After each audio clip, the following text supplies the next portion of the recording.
नहमदुहु व नुसल्ली अला रसूलिहिल करीम अम्मा बाद फ़ाउज़ बिल्लाहि मिनश शैतानिर रजीम बिस्मिल्लाहिर रहमानिर रहीम रब्बिश्रह ली सदरी व यस्सिर ली अमरी वहलुल उक़दतम मिन लिसानी यफ़क़हू क़ौली रब्बी ज़िदनी इल्मा रब्बी ज़िदनी इल्मा रब्बी ज़िदनी इल्मा अल्लाहुम्मा फ़क़्हिना फ़िद्दीन।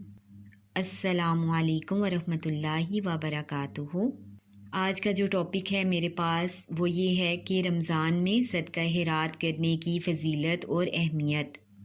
अल्लाह तबारक व तआला के कलाम पाक और रसूलुल्लाह सल्लल्लाहु अलैहि वसल्लम की अहादीस से हमें मालूम होता है कि सदका खैरात करने की कितनी ज़्यादा फ़जीलत और अहमियत है और ये कितने ही अजर व सवाब का बाइस है।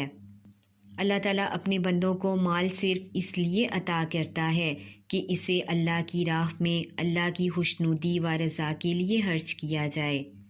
सूरत अल-बकरा की आयत नंबर 2 है, अल्लज़ीना युमिनूना बिलग़ैबि व युक़ीमूनस्सलाता व मिम्मा रज़क़नाहुम युनफ़िकून।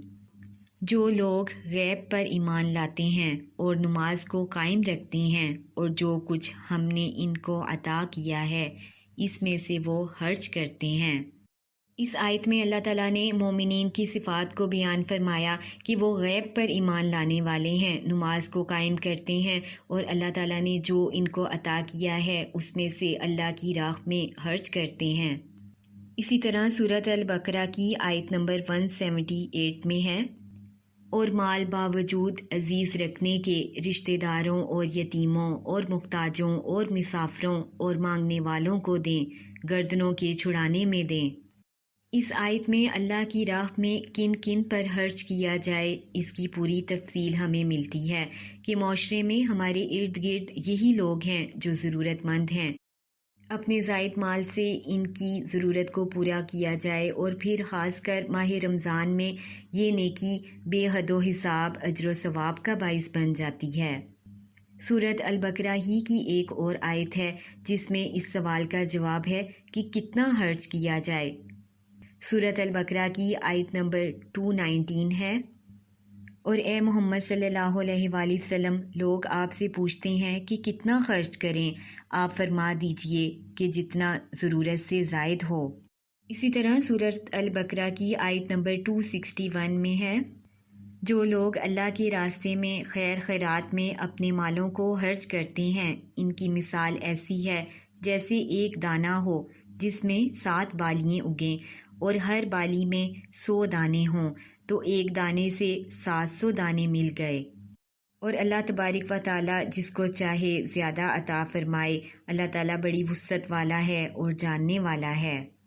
अब इस आयत में अल्लाह ताला ने बहुत ही उम्दा मिसाल देकर हमें बता दिया कि अल्लाह की राह में खर्च करने का कितना ज़्यादा अजर व सवाब है।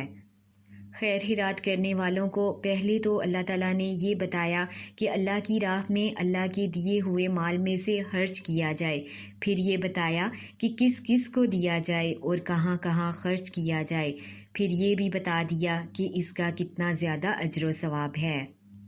इस तरह खैर के कामों में खर्च करने का भी इतना ही सवाब है।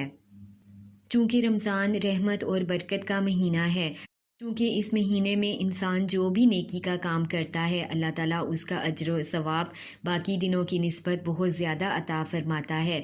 इसलिए इस महीने की मुनासबत से हमें चाहिए कि हम बहुत ज़्यादा सदका खैरात करें, गरीबों की मदद करें, मुहताजों और मस्कीनों को खाना खिलाएं, या और उनकी हम कोई ज़रूरत पूरी कर सकते हैं तो इसका अजर व सवाब बहुत ही ज़्यादा है।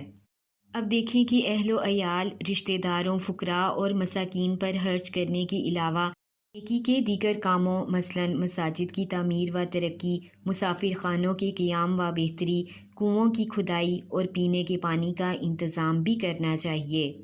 इसी तरह दीन की तालीम व तबलीग और इस राह में निकले हुए तालिबे इल्मों के तालीमी अखराजात पर खर्च करना बेहतरीन सदका जारिया का काम है, क्योंकि फ़ी सबीलिल्लाह खर्च किए जाने वाले माल को अल्लाह ताला अपने ज़िम्मे कर्ज शुमार करते हैं और ये बंदा मोमिन के लिए बहुत बड़ी खुशखबरी है। अब इंसान ये ज़िम्मेदारी मुख्तलिफ़ सूरतों में अदा कर सकता है।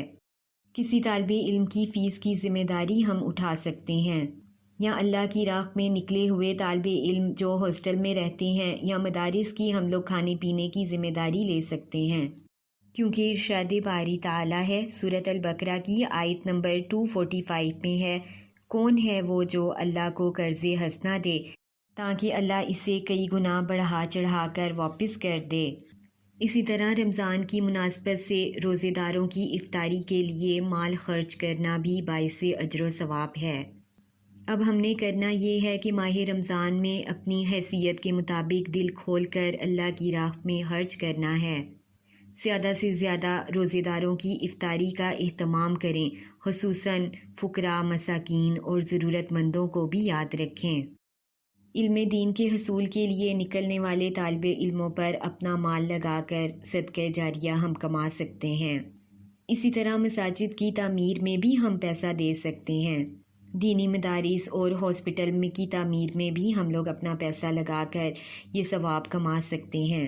یہ بات ذہن میں رکھیں کہ اگر زکوٰۃ ابھی ادا کرنی ہے تو پہلے زکوٰۃ ادا کریں، اس کے بعد جو نفلی صدقات ہیں ان کو ادا کیا جائے، کیونکہ نفلی صدقات سے پہلے جو زکوٰۃ فرض ہے اس کا ادا کرنا ضروری ہے۔ اور اگر انسان کے پاس اتنا مال نہیں ہے کہ وہ صدقہ خیرات کر سکے تو یاد رکھیں کہ اچھی بات کہنا، کسی کو نصیحت کرنا یا آیات یا احادیث یا تفسیر بتانا، یہ بھی انسان کا صدقہ جاریہ ہے، اس کا بھی ہم اہتمام کر سکتے ہیں۔ اللہ تعالیٰ ہم سب کی عبادت کو قبول اور منظور فرمائے، اور جو اپنی جگہ پر جتنی محنت اور کوشش کر رہا ہے، عبادت کر رہا ہے یا صدقہ خیرات کر رہا ہے، اللہ تعالیٰ اس کو قبول اور منظور فرمائے، آمین ثم آمین۔ سبحانک اللہم و بحمدک، اشہد ان لا الہ الا انت، استغفرک و اتوب الیک۔ السلام علیکم ورحمۃ اللہ وبرکاتہ۔